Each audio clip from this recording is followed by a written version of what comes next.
Est-ce que tu sais comment Slim Shady a fait d'Eminem une légende? Cette année, le troisième album d'Eminem, Marshall Mathers, a 25 ans. Et un des morceaux les plus emblématiques de ce projet, c'est celui-ci.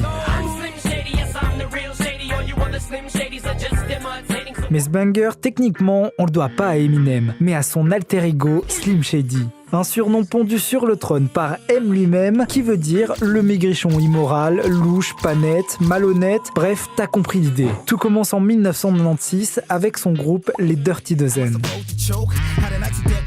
Le groupe, créé par Proof, pote d'enfance d'Eminem, réunit 6 rappeurs de Détroit avec chacun leur alter ego, d'où le Dozen. Et c'est comme ça que Slim Shady est né. Son fameux look peroxydé et son t-shirt blanc, lui, il arrivera un peu plus tard. Entre-temps, en 1997, Eminem sort un EP au nom de son alter ego. Il va enfin se démarquer. Parce que oui, le rappeur originaire de Détroit, niveau succès à l'époque, c'est pas trop ça. Son premier album, Infinite, va flop et on lui fait comprendre que son rap, c'est du déjà vu. Mais du coup, grâce à Slim Shady, pendant que tout le monde se la joue, je suis le meilleur, je suis le plus cool et le plus fort, Eminem va proposer l'opposé avec un personnage qui s'assume comme un loser, instable, agressif et trash. C'est notamment grâce à sa participation au Rap Olympics et Jimmy Iovine qu'il se fait remarquer par Dr. Dre qui le signe direct. Cette rencontre, elle va donner naissance à son deuxième album. Et à partir de là, Slim Shady déferle sur le monde.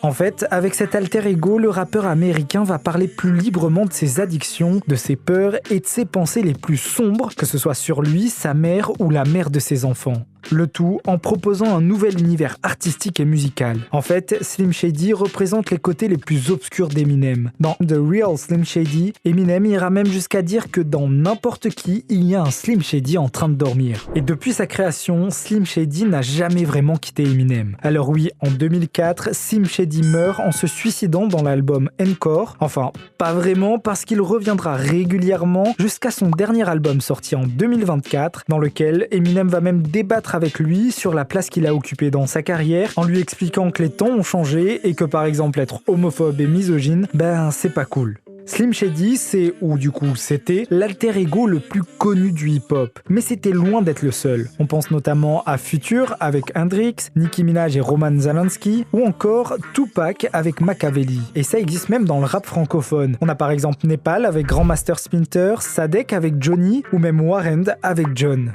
Bref, maintenant tu pourras dire qui est vraiment Slim Shady si on te pose la question.